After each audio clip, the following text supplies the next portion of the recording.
Hey, shalom. Shalom, everybody. Welcome back to the next edition of Reading with Shilo. It's Shilo.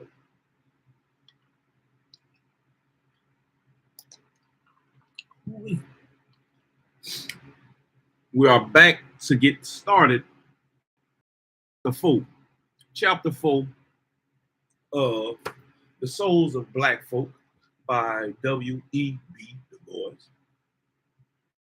See what Mr. Du Bois is talking about in chapter 4. See what we can learn and grow from in chapter 4. Anything that we can use. Ooh, someone's biting the hell out of me. Especially being in that yard. But anyway, chapter 4 of the meaning of progress. Of the meaning of progress. I hope that y'all can hear me over this fan. It's hot. It's hot. It is hot. Of the meaning of progress. I'm gonna try to read this, but this is in French. So I think it's in French or German. Willst du dein Mark verkaufen, while sie die free von Süden? I ain't about to read that. I ain't about to mess it up like that, though. Schuler, from Schuler. Yeah, I think it's German. I think it's German. Dein Gitster Sand aus. Die Osten blacken. Die Rennen. Die Nachfluhen.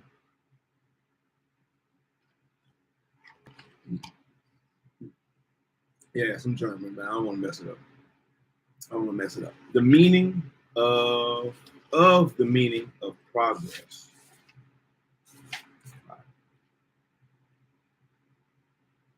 Once upon a time, I taught in the hills of Tennessee, where the broad, dark veil of the Mississippi begins to roll and crumple to greet the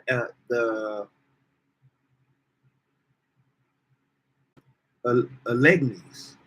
I hope I pronounced that right. The Alleghenies.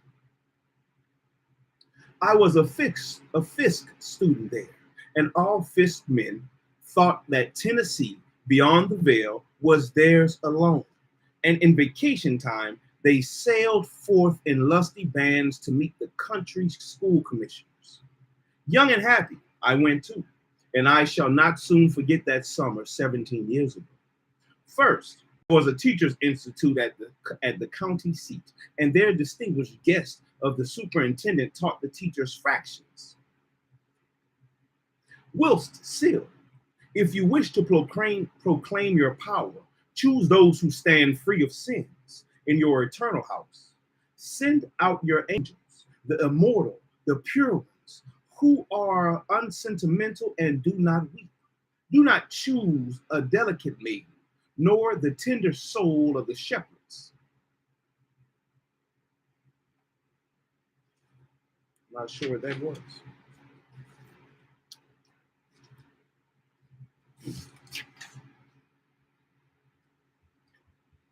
Yeah, I'm not sure what that part was.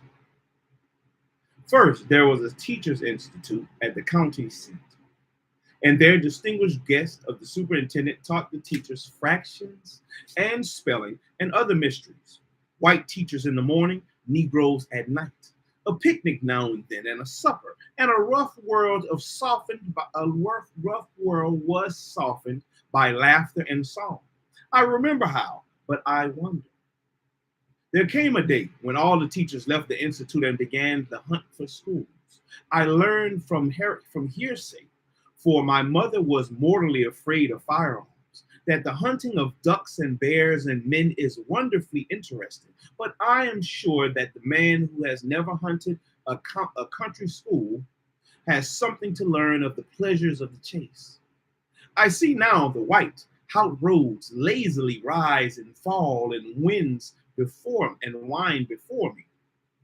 Under the burning July sun, I feel the deep weariness of heart and limb as 10, 8 6 miles stretch relentlessly ahead. I feel my heart sink heavily as I hear again and again, got a teacher? Yes. So I walked on. Horses were too expensive until I had wandered railways, beyond stage lines, to a land of varmints and rattlesnakes, where the coming of a stranger was of an event, and men lived and died in the shadow of one blue hill. Yes, sir.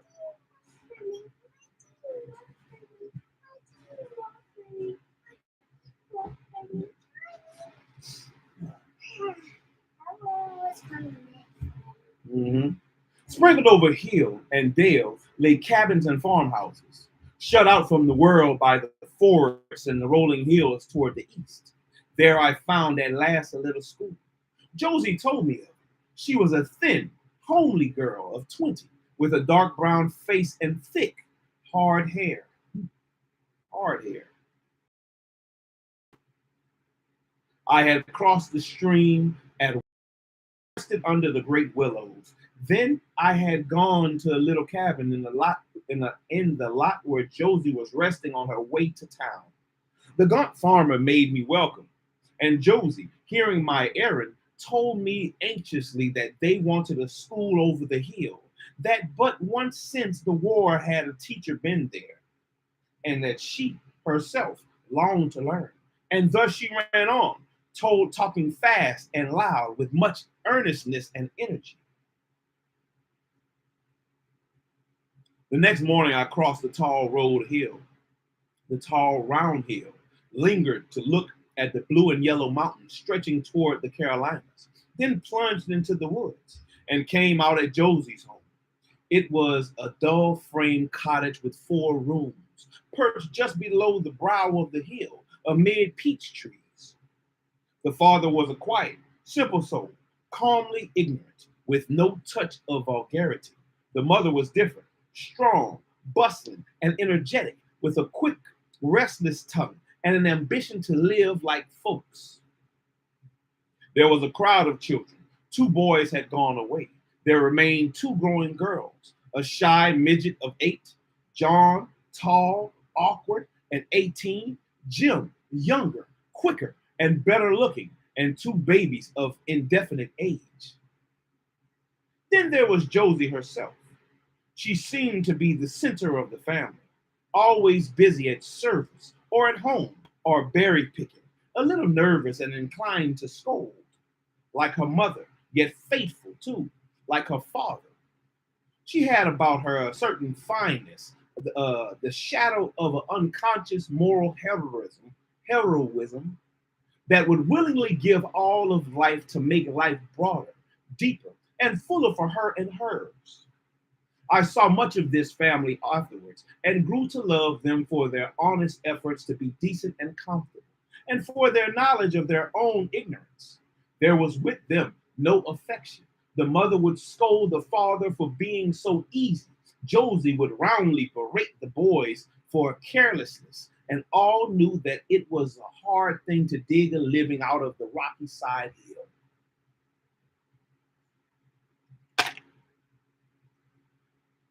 I secured the school. I remember the day I rode horseback out to the commissioner's house with a pleasant young white fellow who wanted the white school. The road ran down the bed of a stream. The sun laughed and the water jiggled, and we rode on. Come on, come in, said the commissioner.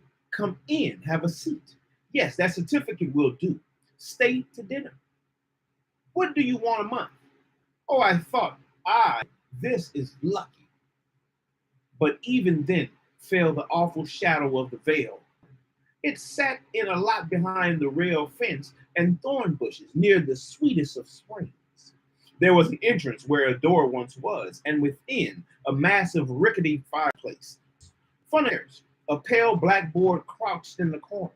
My desk was made of 3 boards, reinforced every night. Seats for the children. These puzzled me much. I was haunted by the New England vision of neat little desks and chairs. But alas, the reality was rough plank benches without backs, and at times without legs.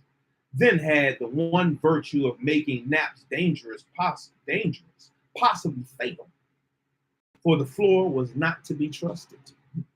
The floor was not to be trusted.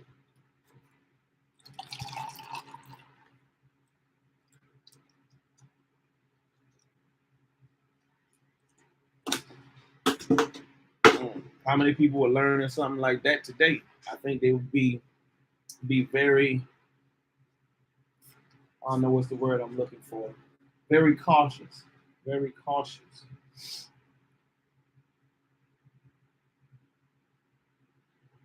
It was a hot morning, late in July, when the school opened. I trembled when I heard the patter of little feet down the dusty road and saw the growing row of dark, solemn faces and bright, eager eyes facing me. First came Josie and her brothers and sisters. The longing to know, to be a student in the great school at Nashville, hovered like a star above this child woman amid her work and worry, and she studied doggedly. There were the Dowells from their farm over towards Alexandria. Fanny, with her smooth black face and wandering eyes. Martha, brown and dull, the pretty girl wife of a brother, and the younger brood. There were the Burks, two brown and yellow lads, and a tiny, haughty eyed girl.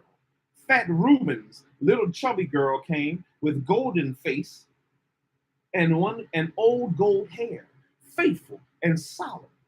Thenie was on hand early and jolly, ugly, good-hearted girl who slyly dipped snuff and looked after her little bow-legged brother. When her mother could spare her, Tildy came. When her mother could spare her, Tildy came, a midnight beauty with starry eyes and tapering limbs, and her brother, correspondingly homely. And then the big boys, the Hokey Lawrences, the lazy Nails, unfathered sons of mothers and daughters, Hickman with a stoop on his shoulder, and the rest.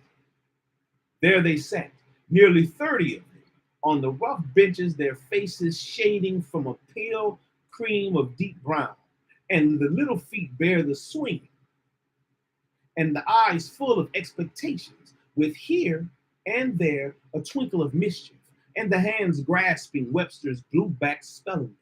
I love my school, and the fine faith the children had in the wisdom of their teacher was truly marvelous. We read and spelled together, wrote a little, picked flowers, sang, and listened to stories of the world beyond the hill. At times, the school would dwindle away and would start out, and I would start out. I would visit Eddings, who lived in the two very dirty rooms, and ask why little Eugene, whose flaming face seemed ever ablaze with the dark red hair uncombed, was absent all last week, or why I missed so often the inimitable rags of Mac and Ed. Then the father, who worked Colonel Wheeler's farm on shares, would tell me that the doubts of the old folks about book learning had conquered again. And so, toiling up the hill and getting as far into the cabin as possible, I put Cicero, Pro Archie